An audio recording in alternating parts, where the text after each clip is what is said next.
CBS Sports' Ryan Wilson talked about free agent offensive tackle Rasheed Walker. Rasheed Walker, the former seventh-round pick out of Penn State, could have gone much higher than that.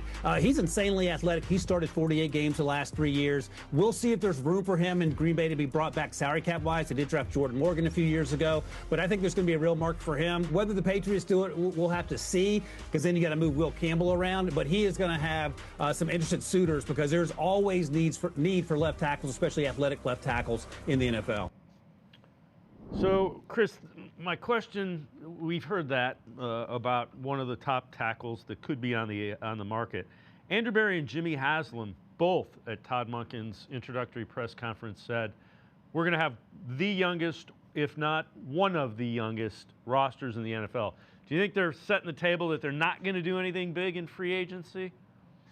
Yeah, they're telling you, well, define big. I mean, if you're thinking they're just going to go out and open the checkbook and write a bunch of checks for a bunch of guys like you've seen sometimes, like they did in 2020 or something like that. No, they're not.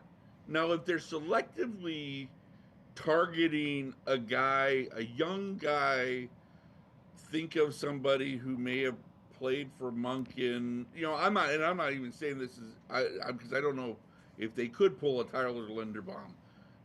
But that's the kind of player I think they're more apt to target, a guy who it's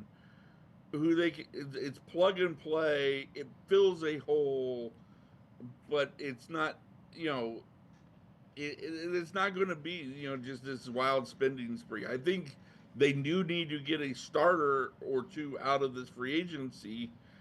But it's, if there's a 3 in front of the age, at the first number of the age, forget about it.